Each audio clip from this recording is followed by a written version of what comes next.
Bien, on va faire tomber des gouttes de pluie à l'intérieur d'un carré, et ces gouttes de pluie du coup pourront tomber soit à l'intérieur du disque, soit dans l'un des quatre coins. Je fais tomber une première fois la goutte au hasard, et elle est tombée à l'intérieur du disque, donc 1 sur 1, 100% est tombée à l'intérieur, 2 sur 2, 100% toujours, 3 sur 3, 100% toujours, 4 sur 4, 5 sur 5, attention, 5 sur 6, 83%, etc., etc. Et accélérons le mouvement en demandant que tombe 100 gouttes. À droite se trace l'historique des différentes proportions. Et donc, nous arrivons à une proportion finale de 75 gouttes sur 100, 75% des gouttes qui sont tombées à l'intérieur du disque. On peut se demander si une deuxième expérience mènerait à ce 75%.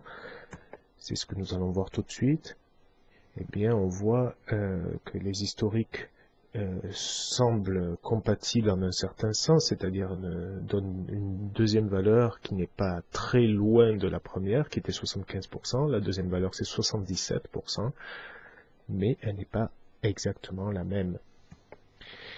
Il semble donc y avoir fluctuation de ces expériences, cette fois-ci 76%, fluctuation de ces expériences autour d'une valeur peut-être unique et sûrement théorique. On peut se poser la question cette fois-ci, que se passe-t-il si on demande que non plus 100 mais 1000 gouttes d'eau tombent à l'intérieur du carré?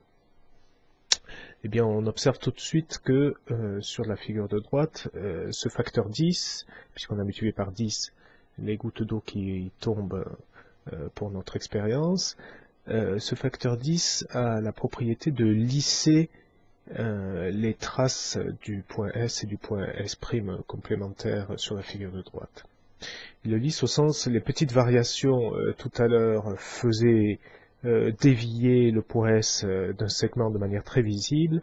À présent, il semble que la trajectoire du point S soit lissée et les petites déviations deviennent moins visibles à l'œil, moins importantes. Il semble donc que cette trace S du point S ressemble à un segment de droite qui observe une loi qu'on qualifiera tout à l'heure de loi de probabilité, qui consiste à dire ne dévie pas de la pente, de la direction d'une droite support de ton segment, disons. Et effectivement, si on reprocède à un deuxième tirage, eh bien, on va voir un deuxième historique qui, lui, ne déviera que de très peu, il faudra regarder à la loupe, qui déviera que de très peu la trajectoire du précédent.